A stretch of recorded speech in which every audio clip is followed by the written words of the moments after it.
नमस्कार, साफ संदेश से मैं अनिल कौशिक। न्यूज अपडेट 7 बजे कार्यक्रम बादरा आसपास में आप सभी दोस्तों का स्वागत है। दोस्तों, कार्यक्रम की शुरुआत हमेशा की तरह मुख्य खबर से करेंगे और आज भी हम बात करने वाले हैं बादरा आसपास खबरों की, देश प्रदेश की प्रमुख खबरों की अपडेट, मंडियों के भाव, मौसम के मिजाज की जानकारी दोस्तों इस बुलेटिन में आपको देंगे। और शुरुआत उस खबर से करेंगे जो खबर बादरा क्षेत्र में सर्वाधिक चर्चा का विषय रही। दोस्तों, फसल बीमा क्लेम जो किसानों के खाते में आया है उसको लेकर तरह तरह की बातें और चर्चाएं जो है क्षेत्र में चल रही है और सोशल मीडिया पर सर्वाधिक इसी खबर को महत्व दिया जा रहा है। लेकिन इस खबर की हकीकत क्या है, किसको इसका श्रेय दिया जाए, कितना फसल बीमा क्लेम आया है, किन किन फसलों का आया है, कौन सी खरीफ का आया है या किस फसल का आया है, दोस्तों विस्तार से हम आपको इस समाचार के बारे में बताएंगे और उस खबरों के बारे में भी बताएंगे जो किसानों की गांवों से निकल कर आ रही है। उनमें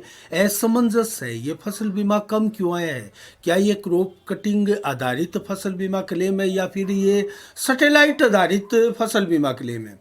दोस्तों, इसके ऊपर सारे प्रकरण पर हम आज विस्तार से बात करेंगे और चिरंजीवी योजना की भी दोस्तों बात करेंगे और इसके अलावा कांग्रेस की भी बात करेंगे, क्योंकि कांग्रेस ने 400 ब्लॉक अध्यक्षों में से अपने राजस्थान में 100 ब्लॉक अध्यक्ष बना लिए। तो उत्साह है कांग्रेस में। इसी खबर से शुरुआत कर देते हैं। भारत जोड़ो यात्रा पूरे भारत में कांग्रेस राहुल गांधी के नेतृत्व में दोस्तों निकाल रही है और 100 दिन तो बहुत पहले पूरे हो चुके हैं और 100 दिन से भी अधिक ये यात्रा हो चुकी है और चर्चाएं जो रही वो राहुल गांधी की टी शर्ट को लेकर रही और जो जिन जिन भी प्रदेशों से ये यात्रा गुजरी है दोस्तों, कहीं ना कहीं भीड़ जो है वो इस बार खास देखने को आई। तो क्या कांग्रेस को इसका भरपूर लाभ मिलेगा? जो 9 प्रदेशों के चुनाव है इसी 2023 के वर्ष में, उनमें कांग्रेस अच्छा प्रदर्शन कर पाएगी? और क्या जो आम चुनाव है 2024 में, उसमें कांग्रेस अब अपनी परफॉर्मेंस सुधारेगी? दोस्तों, ये बहुत बड़े सवाल है। देखना है, इन चुनावों के बाद ही पता लगेगा ये यात्रा कितनी सफल थी और इस यात्रा से कांग्रेस ने क्या खोया क्या पाया। लेकिन एक चीज तय है, कांग्रेस का पूरा संगठन एक्टिव हो चुका है। दोस्तों, राजस्थान की बात करें तो 2020 में उनकी कार्यकारिणी बनी थी। उनके जो जिला अध्यक्ष है, ब्लॉक अध्यक्ष है, मंडल अध्यक्ष है, उनके पद दिए गए थे। उसके बाद में कांग्रेस यहाँ लड़ाई में उलझी और ऐसी उलझी कि सरकार होटलों में चली और लगभग 2.5 वर्ष से पायलट बनाम गहलोत पूरा राजस्थान का कांग्रेस का अमला जुमला जो है इनके इर्द गिर्द आकर ठहर गया और पूरा आला नेतृत्व भी भरपूर प्रयास करने के बाद भी कांग्रेस की ये लड़ाई अभी तक खत्म नहीं करवा पाए और इसका नुकसान भी कांग्रेस को बहुत हुआ। और जो भाजपा ने आंशिक रूप से यहाँ सफलता कांग्रेस की लड़ाई को लेकर अर्जित की, वो दोस्तों जन आक्रोश यात्रा जो भाजपा की चली उसमें भी दिखाई दिया। और जो चर्चाएं चल रही है, जो सट्टा बाजार एक प्रकार से बहुत बड़े संकेत देता है दोस्तों, ये सट्टा बाजार जो है, चुनावी सट्टा बाजार जिसको कहते हैं। और हमारे राजस्थान की बात करें तो फलोदी सट्टा बाजार सबसे सर्वाधिक विश्वसनीय बताते हैं कि जो है परिणाम देता है। तो सट्टा बाजार की ओर की माने तो भाजपा बहुत आगे निकल चुकी है कांग्रेस से दोस्तों। तो कांग्रेस इस भारत जोड़ो यात्रा से कितनी सुदृढ़ होती है, कितनी अपनी व्यवस्थाओं को व्यवस्थित करती है। और जो पद खाली पड़े हैं, मैं आपको खाली पद बताऊं तो 2200 पद कांग्रेस के खाली पड़े हैं दोस्तों, मंडल अध्यक्षों के, जो विभिन्न तरह के मंडल आयोग और जो इनके प्रकोष्ठ वगैरह होते हैं उनके। और दोस्तों 27 जिला अध्यक्षों के पद कांग्रेस के खाली पड़े हैं और 400 ब्लॉक अध्यक्ष के पद खाली पड़े थे, जिनमें 100 पद पिछले 2 दिनों में भर लिए गए। तो ये बहुत अच्छे संकेत है कांग्रेस के लिए। 100 पद भरे हैं, वहाँ 400 भी भर जाएंगे और 27 जिला अध्यक्ष भी बन जाएंगे। अब तक 13 ही जिला अध्यक्ष काम कर रहे थे पूरे राजस्थान में। कांग्रेस संगठन की तरफ से अगर देखे जाए, सक्रियता को देखा जाए तो दोस्तों ये सारे पद कांग्रेस से जल्द ही उम्मीद है भर लेगी और पूरा संगठन जो है वो राजस्थान में एक्टिव नजर आएगा। फिर दोस्तों देखते हैं 2023 के चुनाव में कांग्रेस और भाजपा कहाँ किस प्रकार से मुकाबला कर पाती है। लेकिन इससे एक फायदा कांग्रेस को होगा कि आम आदमी पार्टी जो कांग्रेस की जमीन को नीचे से खिसकाती जा रही है, जैसा पंजाब में खिसकाया और गुजरात के चुनाव में खिसकाया और खुद 13% वोट बैंक हासिल करके कांग्रेस का वोट बैंक वहाँ जमीन पर ला दिया, तो उससे कांग्रेस बच जाएगी। और राजस्थान में आम आदमी पार्टी की इस बार कोई बहुत बड़े स्तर पर एंट्री नहीं होगी, क्योंकि अभी तक आम आदमी पार्टी ने अपनी कमर नहीं कसी है राजस्थान के चुनाव को लेकर। बेशक वो हरियाणा के चुनाव को लेकर कुछ सतर्क सजग दिखाई देती है, लेकिन राजस्थान में अभी आम आदमी पार्टी का कुछ नहीं होने वाला है विशेष। बेशक वो अपने उम्मीदवार यहाँ खड़ा कर सकते हैं और कुछ प्रतिशत वोट बैंक भी वो अपना बना सकते हैं, और ये नुकसान भी कहीं ना कहीं भाजपा को नहीं कांग्रेस को ही झेलना पड़ेगा दोस्तों। अन्य स्टेटों की और अगर उनका रिकॉर्ड देखें और अब तक वो करते आए हैं, जिस प्रकार से आगे बढ़ते आए हैं, किन के कंधों पर पैर रखकर वो आगे बढ़ रहे हैं, ये आपसे छुपा हुआ नहीं है दोस्तों। तो ये कांग्रेस की कुछ सक्रिय राजनीति थी जो लगातार हो रही है। और दोस्तों बजट इसी लगभग 23 जनवरी को आने वाला है, माफ कीजिएगा 23 जनवरी को बजट सत्र विधानसभा का प्रारंभ होगा, और इसी दौरान हो सकता है 23 को 24 को पहले ही दिन बजट रख दे। तो बजट अब इसी महीने 23 तारीख के बाद कभी आ सकता है, 23 जनवरी के बाद। तो जनवरी से आखिरी तक ये बजट भी आएगा। इस बजट में क्या होगा, सचिन पायलट को और जो कांग्रेस की जो सक्रिय रणनीति बन रही है उसमें क्या भूमिकाएं मिल पाती है, क्या मुख्यमंत्री बदलते हैं या फिर सीएम का फेस कौन होगा, ये बहुत से सवाल है कांग्रेस की दृष्टिकोण से। लेकिन उन सवालों का जवाब भविष्य के गर्भ में है, जो आने वाले दिनों में दोस्तों हमें मिलेगा। इसके अलावा दोस्तों अगर बात करें तो ये जो 100 अभी ब्लॉक अध्यक्ष बनाए हैं, वो हनुमानगढ़ जिले में कोई ब्लॉक अध्यक्ष कांग्रेस ने अभी तक नहीं बनाया। चूरू जिले की भी बात करें, नज़दीकी जिला है हमारे, वहाँ भी नहीं बनाया। कुल मिला के 8 जिलों में कोई नियुक्ति नहीं हुई है, जिनमें हनुमानगढ़ और चूरू के अलावा अजमेर, करौली, झालावाड़, पाली, प्रतापगढ़ और राजसमंद जिले शामिल हैं। तो ये रही दोस्तों कांग्रेस की बात। और आज दूसरा T20 मैच है श्रीलंका के विरुद्ध भारत का, और 1-0 से भारत ने बढ़त बना ली है। श्रीलंका को 2 रन से जो प्रथम T20 मैच हराया था। और आज 7 बजे करीब जब आप ये समाचार देख रहे हैं तो कुछ देर बाद में ये जो मैच प्रारंभ होने वाला है, इस मैच का परिणाम क्या होगा, क्या भारत आज इस सीरीज पर कब्जा कर लेगा या फिर 1-1 की बराबरी पर होकर तीसरा T20 मैच बहुत प्रभावशाली और महत्वपूर्ण बन जाएगा, देखने वाली बात है। इसके अलावा जिला कलेक्टर हनुमानगढ़ द्वारा दोस्तों आदेश जारी किया गया 7 जनवरी तक नर्सरी से लेकर 8वीं कक्षा तक के सभी स्कूलों में अवकाश का, क्योंकि ठंड जो है वो प्रचंड तरीके से पड़ रही है। और दोस्तों ठंड आज अगर हम बात करें, हम मौसम के मिजाज में आपको विस्तार से बताएंगे भी, दिन भर कोहरा छाया रहा और सबसे ठंडे दिनों में से आज का दिन भी रहा और सूरज के दर्शन हुए, लेकिन बहुत लेट, बहुत सीमित कुछ ही घंटे तक रहे।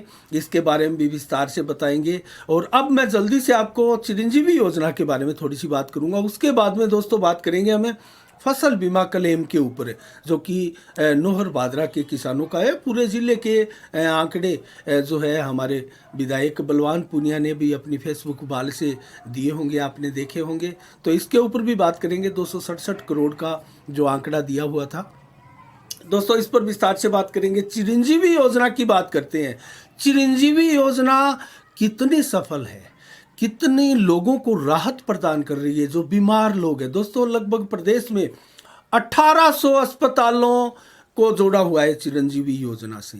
और मरीजों के लिए किसी भी अस्पताल में इक्का दुक्का अगर अस्पतालों को, जो कि महानगरों के और जिला हेडक्वार्टरों के अस्पताल होते हैं, उनको छोड़ दिया जाए तो मरीजों के लिए कहीं कोई सूचना पट नहीं लगा है कि कौन सा पैकेज आपके लिए है, कौन कौन सी बीमारियां हैं, कौन सा डॉक्टर इसके लिए उपलब्ध है। इन चीज़ों की कतई कोई जानकारियां किसी भी अस्पताल में, हमारे आसपास के ज़िलों के अस्पताल में तो बिल्कुल नहीं है। तो दोस्तों यहाँ मरीजों को काफ़ी परेशानी का सामना करना पड़ता है और उनको ये भी कहा जाता है कि ये दवाई चिरंजीवी योजना में नहीं है, इसका इलाज चिरंजीवी योजना में नहीं है और ये ऑपरेशन आप इसमें नहीं करवा सकते, आदि आदि भ्रम की स्थितियाँ हैं। दोस्तों इसके लिए क्या किया जाए, क्या उपाय ऐसा हो कि ये चिरंजीवी योजना जो राजस्थान सरकार ने चलाई है, अब तक 4 वर्ष सरकार के पूरे हो चुके हैं, लेकिन 4 वर्षों में ये दावे करते हैं चिरंजीवी योजना का राजस्थान में सबसे नंबर 1 योजना का, लेकिन कहीं सूचना पट नहीं है कि इसकी ये जानकारी है, ये मरीज इस बीमारी में लाभ ले सकते हैं, इस डॉक्टर से आप लिखवा के ला सकते हैं। इसका अंदरूनी सच दोस्तों मैं आपको बताऊं तो हर अस्पताल के लिए बीमार मरीजों के खातिर एक पैकेज होता है। वो पैकेज कितना होता है? सामान्य बीमारियों के लिए जो करीब 800 साढ़े 800 रुपये का एक दिन का एक मरीज का पैकेज होता है, उसमें उस संबंधित अस्पतालों से मात्र 200-250 रुपये की दवाई और चार्जेज वगैरह लगाकर उसको छोड़ दिया जाता है। ऐसी दवाइयाँ चिरंजीवी योजना के तहत उनको मिलती है जिनके रजिस्ट्रेशन है और चिरंजीवी योजना का लाभ वो ले रहे हैं। उनको जो दवाई उनको 2 दिन में ठीक करने वाली होती है, वो 10 दिन में उस बीमारी की मर्ज को जो है वो ठीक कर पाती है। अर्थात बेहद नॉर्मल, मामूली और बहुत कम लागत रुपए खर्चे वाली दवाई जो है चिरंजीवी योजना में लोगों को दी जाती है। महंगी दवाइयाँ नहीं दी जाती और जो दवाइयाँ महंगी है जिनसे जिस बीमारी का मरीज है वो 2 दिन में ठीक हो सकता है, वो बीमारी कतई नहीं दी जाती है। अगर साफ कहा जाता है कि ये अगर आप दवाई लोगे तो आप चिरंजीवी योजना में इलाज नहीं करवा सकते, इसका आपको अलग से पैसा देना पड़ेगा। तो ऐसी असमंजस स्थिति में क्या करे बीमार, क्या करे बीमार के अभिभावक, उनके साथ आए हुए लोग। दोस्तों बड़ी भारी परेशानी है। चिरंजीवी योजना का लाभ जरूर मिल रहा है लोगों को, 200-300 200 गरीबों को अगर 200-300 रुपए की भी दवाई या ट्रीटमेंट या इलाज किसी अस्पताल में फ्री मिलता है तो ये उनके लिए निस्संदेह राहत की बात है। लेकिन जो बखान किया जा रहा है इस योजना का और जो श्रेय लिया जा रहा है इस योजना के तहत, वो दोस्तों धरातल पर नहीं है। इसका स्टिंग अगर करें, क्योंकि 1-2 स्टिंग भी इसके लिए पहले भी आए थे और दोस्तों आज भी जग जाहिर है, आप किसी भी डॉक्टर से अस्पताल में जाकर पूछ लीजिएगा कि हमारी कौन सी दवाइयाँ, और दवाइयों का मूल्यांकन कीजिएगा आप मेडिकल स्टोरों पर जाकर, ये दवाई कितने की है और इसके लिए अच्छी दवाई कौन सी है। वो अच्छी दवाई आपको वो डॉक्टर्स, वो चिकित्सक वो लिखेगा ही नहीं। चिरंजीवी योजना में अगर आप लाभ ले रहे हैं, अपना इलाज करवा रहे हैं, तो आप उम्मीद मत कीजिए कि अच्छी दवाई, क्वालिटी वाली दवाई, महंगी दवाइयाँ आपको उस पर्ची में लिखी जाएगी। तो हम किसी प्रकार से भ्रमित नहीं कर रहे हैं, लेकिन ये धरातल का सच है इस चिरंजीवी योजना का। बेशक स्टेट हेल्थ इंश्योरेंस एजेंसी जो है अस्पतालों को पाबंद की हुई है, इसके लिए हम ये नहीं कहते कि किसी प्रकार से सरकार का डंडा नहीं है, लेकिन दोस्तों मिली भगती इसी का नाम है। क्योंकि कहाँ नहीं है, भ्रष्टाचार जब तक कम नहीं होगा तब तक दोस्तों इन योजनाओं का 100% आप 100% तो बहुत दूर की बात है दोस्तों, 50% से अधिक आप लाभ दे ही नहीं सकते। 100% लाभ मिलना तो बहुत बड़ी दुश्वार है, बहुत बड़ी चीज़ है। और इसके अलावा दोस्तों हम बात करें लगभग पैकेज की, तो 5 लाख का स्वास्थ्य एक प्रकार से लाभ दिए जाने की सरकार की घोषणा भी है। सरकार इसको लेकर बार बार कहती भी है और 1597 ऐसी बीमारियों का इलाज भी होने के दावे इसके दौरान किए जाते हैं, 1597 करीब बीमारियों के। और लगभग बात करें तो 1576 ऐसे पैकेज भी अलग से इसको लेकर दिए जा रहे हैं। 850 रुपये का प्रीमियम आपको 1 साल में कटवाना होगा, वो जमा करवाना होगा। उसके बाद में आप चिरंजीवी योजना का लाभ ले सकते हैं। जल्दी से मैं आपको पात्रता बताता हूं दोस्तों, कौन कौन इसमें पात्र हो सकते हैं और किस प्रकार से आप अपना चिरंजीवी योजना में नाम लिखाकर जितनी योजनाएं चिरंजीवी योजना के तहत जितना लाभ आपको अस्पतालों में मिलता है वो आप ले सकते हैं। इसके लिए दोस्तों राजस्थान का स्थायी निवासी होना आपको अति आवश्यक है। राजस्थान के अगर आप स्थायी निवासी नहीं है तो इस योजना का लाभ आप नहीं ले सकते हैं। इसके अलावा गरीबी रेखा से आप नीचे होने अति ज़रूरी है। इस योजना का लाभ लेने के लिए मोबाइल नंबर आपको देना पड़ेगा, आधार कार्ड नंबर आपको देना पड़ेगा, बैंक खाते का विवरण भी आपको देना पड़ेगा। आप नोट कीजिएगा, इस चिरंजीवी योजना में आप अगर अपना नाम दर्ज करवा रहे हैं तो इसके अलावा निवास प्रमाण पत्र आपको देना पड़ेगा, पासपोर्ट साइज़ की आपकी 2 फोटोएँ आपको देनी होगी और आय प्रमाण पत्र देना होगा और राशन कार्ड आपको देना होगा। तो इतने डॉक्यूमेंट्स जो है आपको देने पड़ेंगे। राशन कार्ड, आय प्रमाण पत्र, पासपोर्ट साइज की 2 फोटो और निवास प्रमाण पत्र जो कि मूल निवास आदि होते हैं, बैंक खाता का विवरण, आधार कार्ड, मोबाइल नंबर और गरीबी रेखा से आप नीचे होने चाहिए और राजस्थान के आप स्थायी निवासी होने चाहिए। तो दोस्तों ये है चिरंजीवी योजना। हम आगे भी इसके ऊपर बारीकी से नज़र रखेंगे। अब फसल बीमा क्लेम की बात कर लेते हैं दोस्तों। क्षेत्र के किसानों में मिली जुली प्रतिक्रिया आ रही है और नेता इसका लाभ लेने की सोच रहे हैं और बहुत से लोग सोशल मीडिया पर ये भी कह रहे हैं कि इसका लाभ किसको दिया जाए। 45 दिन तक धरना प्रदर्शन लगाए थे बजरंग सहारण ने डुमराना में, उनको दिया जाए। 62 दिन तक भाजपा ने संजीव बेनीवाल और शंकर भाकर के नेतृत्व में धरना लगाया, उनको दिया जाए। विधायक बलवान पुनिया जो सरकार के नुमाइंदे के रूप में काम कर रहे हैं और जागरूक है और वो कह रहे हैं कि मैं ये फसल बीमा दिला रहा हूँ, तो क्या उनको ये श्रेय देना चाहिए? ये आपको तय करना है किसको श्रेय देना है। लेकिन क्या श्रेय लेने के लिए तो ये तैयार है, लेकिन जिन चीज़ों के लिए टेंशन हो रही है किसानों को और जो असमंजस की स्थिति बनी है वो क्लियर क्यों नहीं कर पा रही है? पूरे जिले के लिए क्यों बता रहे हैं 267 करोड़ रुपए? बादरा तहसील के क्यों नहीं बता रहे? बादरा का कितना फसल बीमा क्लेम आया है? बेशक 2-3 दिन में पंचायत वार वो सूची भी जारी हो जाएगी, लेकिन प्रथम दृष्टया जब आपको सरकार में अगर आपकी भागीदारी है तो क्यों नहीं आप बता पा रहे हैं? दोस्तों मैं इसके बारे में आपको विस्तार से जो चीज़ बताने जा रहा हूँ वो आप सुनिएगा, क्योंकि दोस्तों सैटेलाइट आधारित फसल बीमा क्लेम और क्रॉप कटिंग आधारित फसल बीमा क्लेम दोनों मिक्स होकर आए हैं और आप विश्वास नहीं करेंगे। आप भी जब ये वीडियोस देख रहे हैं, हमारा समाचार आप सुन रहे हैं, तो आप भी संभवतः इसके शिकार भी हो सकते हैं, इसकी शिकायत आपको भी हो सकती है। बहुत से सवाल आपके दिमाग में भी हो सकते हैं कि हमारा फसल बीमा क्लेम जो है वो पूरा आना चाहिए था, ज़्यादा आना चाहिए था, कम कैसे है? तो इसके ऊपर आपके दिमाग में शंका भी होगी कि ये क्रॉप कटिंग आधारित फसल बीमा क्लेम हमारे पास आया है या फिर ये कोई सैटेलाइट आधारित फसल बीमा क्लेम आया है। दोस्तों इसको लेकर तरह तरह की असमंजस की स्थितियां हैं।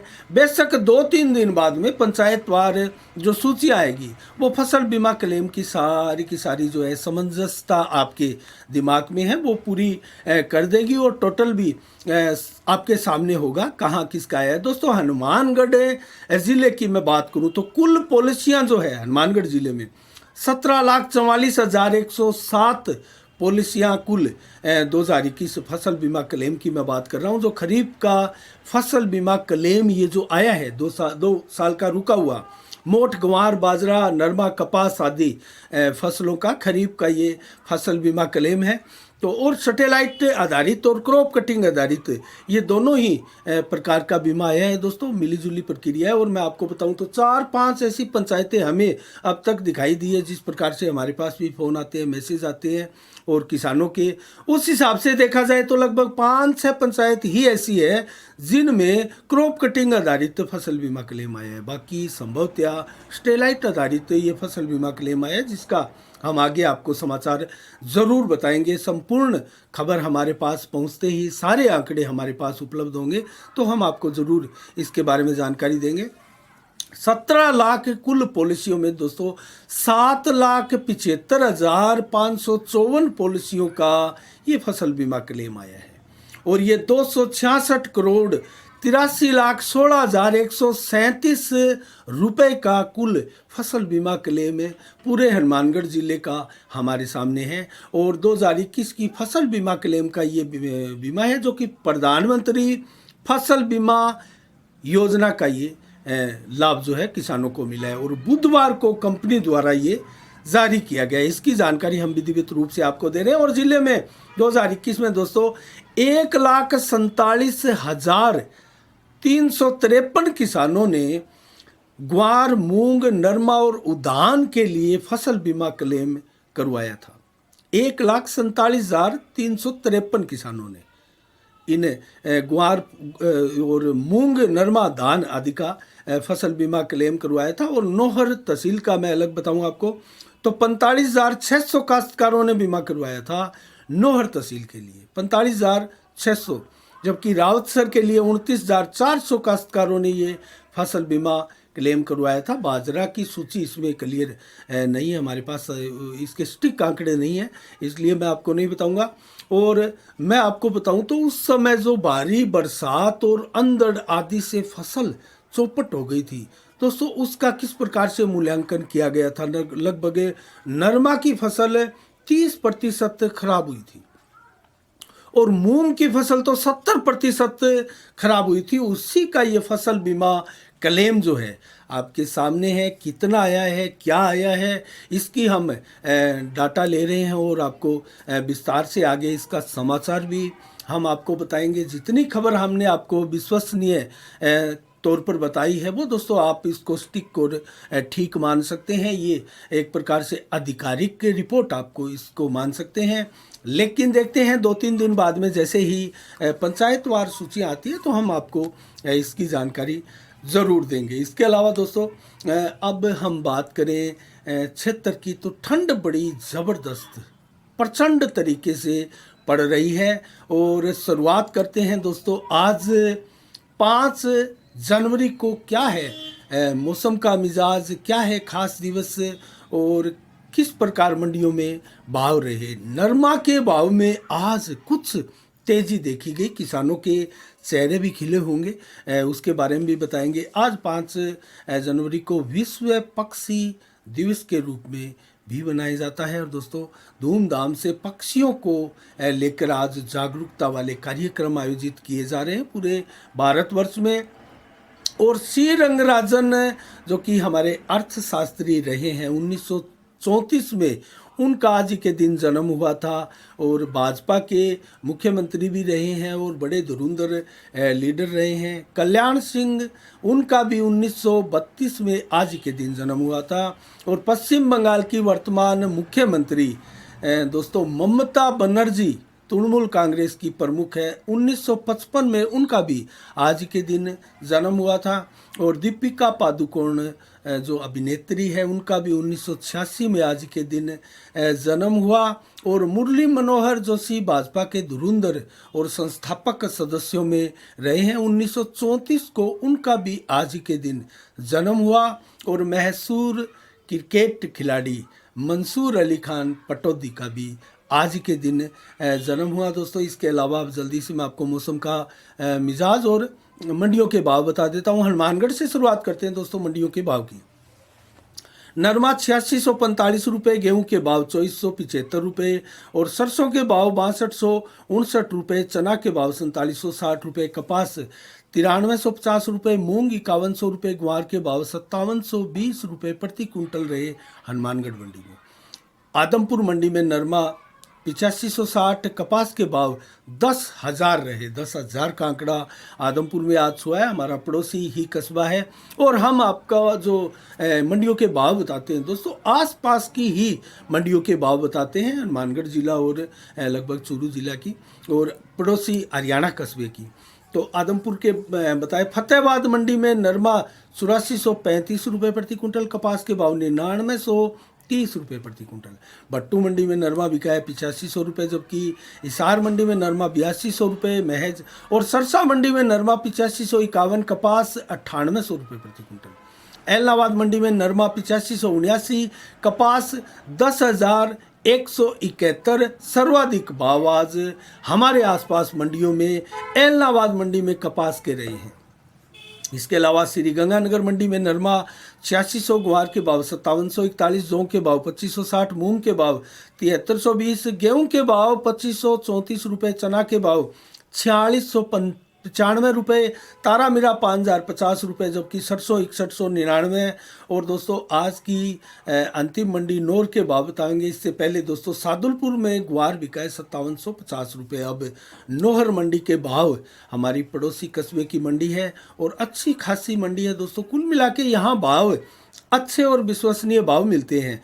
ग्वार 5715 रुपये, चने के भाव 4946 रुपये, मोट के भाव 6460 रुपये, जबकि सरसों 6200 रुपये और नरमा 8535 रुपये प्रति क्विंटल। कपास 9700 रुपये के भाव मिले हैं, जबकि तिल के भाव 13000 रुपये प्रति क्विंटल, काले तिल के भाव। और मूंगफली के भाव दोस्तों 6600 रुपये प्रति क्विंटल मिले हैं। तो ये रहे मंडियों के भाव। मौसम का मिजाज आज 5 जनवरी को दोस्तों 14 से 17% टेम्परेचर रहा दिन भर, और 4 से 7 किलोमीटर की रफ्तार से हवाएं चली, और महज 40 से 50% बादल थे। देर शाम तक वो बादल आपको दिखाई नहीं दिए। मौसम साफ है। रात्रि को भी मौसम कुल मिला के 5 से 10% ही बादल रहेंगे, मौसम साफ रहेगा। 6 जनवरी को कल कैसा रहने वाला है मौसम का मिजाज? 8 से 10 डिग्री टेम्परेचर रहेगा सुबह, लेकिन दोपहर को कल फिर ठंडा होगा मौसम दोस्तों। धूप की उम्मीदें कल भी बहुत कम है। आज 2 बजे जाकर दोस्तों धूप खिली, हल्की धूप, और मात्र 1.5-2 घंटे ही ये धूप रही, फिर ठंड की आगोश में चला गया पूरा क्षेत्र। और कल भी जल्दी ही जो धुंध है, कोहरा है, वो छा गया था और सुबह देर तक रहा दोस्तों। लगभग 2 बजे जाकर दिन खुला था। तो कल 4 से 7 किलोमीटर की रफ्तार से दिन भर हवा चलेगी, और लगभग मैं आपको बताऊं तो 6 डिग्री टेम्परेचर दिन में रहेगा मिनिमम। तो ये काफ़ी ठंडा दिन होगा। 13 मैक्सिमम दिन में रहेगा। 14 से 17 डिग्री टेम्परेचर मैक्सिमम रहेगा दोपहर को, 12 से 14 देर शाम को। और 4 किलोमीटर से 11 किलोमीटर की रफ्तार की हवाएं दिन भर और रात्रि तक चलती रहेगी, और 100% बादल छाए रहेंगे सुबह से लेकर शाम तक। बीच में घंटे 2 घंटे के लिए 10-20% आसमान कम हो सकते हैं बादलों से, लेकिन बादलों से आसमान ढका रहेगा। और ये बादल जो है वो परिवर्तनशील बादल है दोस्तों। किसानों के लिए अच्छी बात भी है। ये जितनी धुंध ओस कोहरा जो पड़ रहा है, वो कहीं ना कहीं चना में जो मावट नहीं हुई दोस्तों, उसके लिए कहीं ना कहीं फ़ायदेमंद है। और कुल मिला के देखा जाए तो परिवर्तनशील मेघ से हो सकता है कोई बरसात की उम्मीद जगे, कोई बिछोव यहाँ तैयार हो, लेकिन मौसम विभाग की कोई चेतावनी नहीं है, कोई भविष्यवाणी बरसात के लिए नहीं है। तो आज के लिए इतना ही। कल ठीक शाम 7 बजे फिर आपसे रूबरू होंगे नई खबरों के साथ, नई समीक्षा के साथ। तब तक के लिए आप अपना बहुत बहुत ख्याल रखिएगा। मुझे दीजिएगा इजाज़त। साफ संदेश से मैं अनिल कौशिक। नमस्कार। जय भारत, जय जय राजस्थान।